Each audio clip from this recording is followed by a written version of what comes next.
Buying my album for $12 doesn't mean you get to me when I come to your city. That was Iggy Azalea talking to Hot New Hip Hop back in 2015, dropping the rawest truth about what female performers deal with when they step on stage. And bro, the streets done said this same thing for a minute, but y'all still acting confused every time an artist crashes out just to protect her own physical space. The game normalized this disrespect so long folks started treating it like part of the job.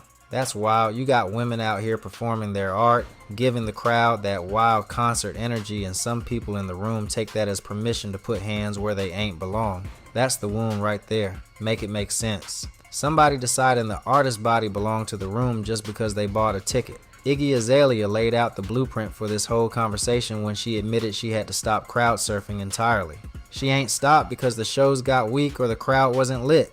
She stopped because fans kept violating her when she came close enough for them to reach. That boundary got forced by people who couldn't act right. She changed how she performed because the crowd made the stage unsafe. And then July 29th, 2023 hit Vegas, and Cardi B caught a whole drink to the face mid-performance at Dry's. She ain't hesitate. Bro instincts took over and the microphone flew right back at the crowd in a split second. I said splash my pee, not my face beat, Cardi told the Los Angeles Times on July 24th, 2025, laying out the boundary that got crossed. See, she was already telling fans to cool her off with water cause it was hot out there, laughing and pouring water on herself. But some fan took that as an invitation to launch a cup directly into her face. That's where the math ain't mathing. Consent matters in context. Saying splash some water on my back don't mean you get to assault me while I'm rapping.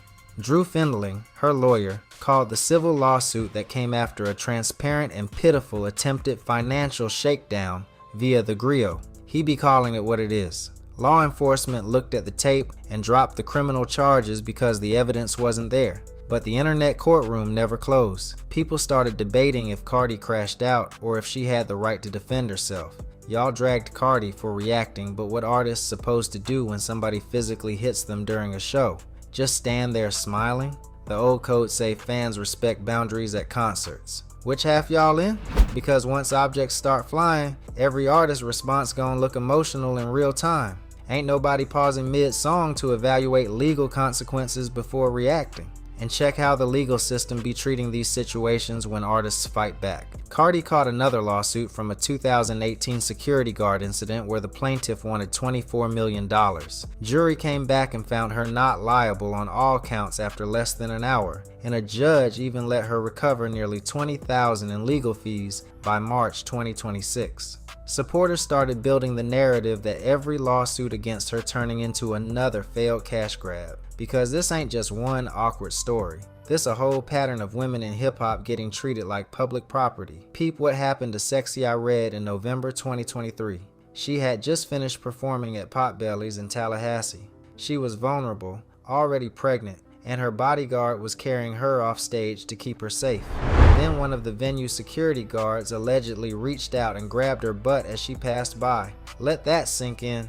The violation came from the exact structure supposed to protect her. Soon as she told her team, everything flipped. Her personal bodyguard put her down, went off camera, and confronted the venue guard immediately. A whole brawl erupted backstage.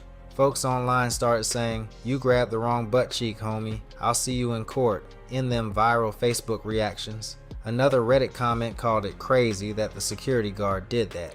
Real talk, the internet clown a lot of stuff, but this situation brought genuine anger. Sexy Red got a wild persona and explicit lyrics, but that don't mean strangers got access to her body. People be weaponizing female rappers' sexuality against them in ways male artists never experience. If a male rapper walked through security backstage, ain't nobody reaching out to grab him, but women keep ending up in these traps where fans and staff think they entitled to touch them. And if you think security the only problem, look at the crowds. Stunner Girl got sexually assaulted right on stage at Springfest in Syracuse on April 26, 2024.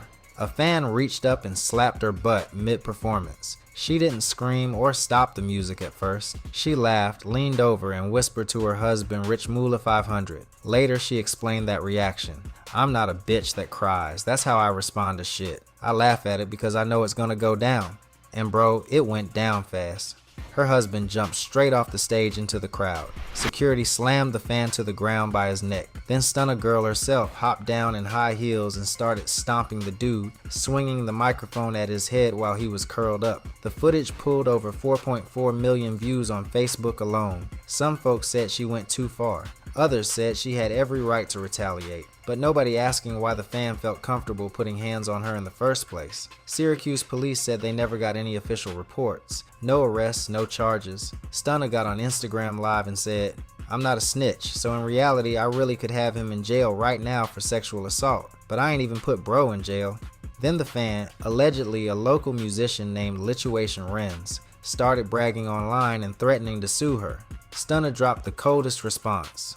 "You can't be a gangster pervert rat." That line spread everywhere because it exposed the whole clown behavior. You violate somebody publicly, get stomped, then threaten lawsuits. Make it make sense. The internet wasn't hearing none of that. This sickness ain't even locked to hip hop either. Look at Halsey. November 4th, 2025, she was performing in Washington, D.C., leaning over the barricade during an acoustic track called Is There Somewhere. She trying to connect with the crowd in a vulnerable moment, and somebody allegedly slid their hand under her skirt. She kept singing, unaware in real time, while the hand stayed there for over 20 seconds before security finally pushed the fan away. The video hit X and fans lost it. I can't even believe I have to say this. Respect Halsey and do not touch her or anyone like this without their consent, 7 News reported from the viral reactions. Halsey never put out a formal statement, but she shared lyrics from her song Nightmare with Cosmopolitan. A moment to say I don't owe you a goddamn thing. Fans knew what she meant. Buying a ticket don't buy your way past basic human consent, but society keep downplaying it. If that happened on the street, folks call the cops instantly. Because it happened at a concert, some people act like fans just get excited. Nah, that's the exact mentality creating these dangerous environments. Halsey performing calm, crowd singing along, lights glowing, and meanwhile one person allegedly violating boundaries in plain sight while cameras rolling. The delay made fans feel like artists really be exposed out there on stage longer than people realize. Her whole career built around emotional openness, creating spaces where outsiders, LGBTQ fans, and people dealing with trauma feel seen. Fans viewed her closeness as genuine trust. So when that fan crossed the line in DC, it didn't just break concert rules, it broke the exact safe space she built for her people. It's the same pattern everywhere. People use the artist's platform to chase a bag or a viral moment after violating their space. Which brings us right back to Iggy Azalea. She told XXL magazine in 2015, "I'm only doing like 2,000 seaters, but I still have to have barriers, even if it's like 200 people, because people try to me." Think about that preparation. She had to wear multiple layers of underwear just to feel some type of barrier between her and the crowd. That ain't tour prep, that's armor. And that's when the whole thing changed from performance energy to straight up danger. And she pointed out a wild detail. Female fans tried it more than guys sometimes, thinking sharing the same gender made it a joke. Wrong is wrong. Ain't no special pass because you a fan. The whole image gets twisted into a contract. Iggy dropped a song called Putty, and fans thought she was inviting anything. Nah, a song title ain't consent. A stage outfit ain't consent. Female artists, according to Yahoo SG News in 2025, are subjected to objectification and dehumanization, increasing their vulnerability to violence. The experts see it, the artists live it, and the culture ignores it. Then you look at Nicki Minaj getting mobbed in London after Wireless Festival in July 2022. Hundreds of barbs flooded the streets near Cafe Coco, surrounding her car, shoving cameras in the windows. Police had to shut the roads down just to clear the chaos. During that scramble, Nicki allegedly pushed a fan while trying to move, and the fan posted online celebrating it. "I'm just happy Nicki touched me." That show how warped this parasocial culture got. The line between admiration and entitlement is dead. Fans want a viral TikTok moment so bad they stop seeing the artist as a human being. They treat them like a prop for somebody's content. The street's been saying this for years. Male rappers don't gotta move through venues planning for sexual assault. Travis Scott ain't installing barricades at tiny shows cause women keep trying to grope him. Drake get bras thrown at him, but fans ain't convinced they own his body sexually. Make it make sense. Teams gotta build massive security ecosystems now. Threat assessments, decoy routes, controlled exits, checking geotags to stop stalkers. The Skyline View reported how serious these protocols got, with security monitoring online behavior before the show even start, but the fans keep evolving faster. They mobilize like flash mobs. XXL pointed out folks will literally watch security hand out beatdowns and arrests at a show, then turn around and try the exact same stunt 5 minutes later.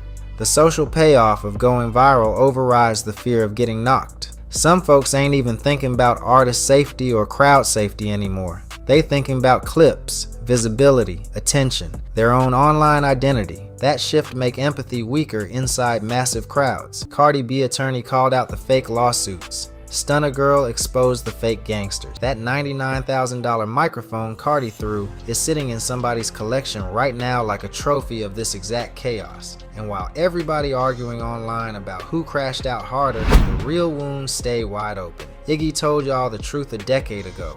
$12 don't buy your hands on nobody. But watch the timeline this weekend. Another crowd gonna surge, another barrier gonna break, and another woman in hip hop gonna have to swing back just to remind y'all she ain't public property.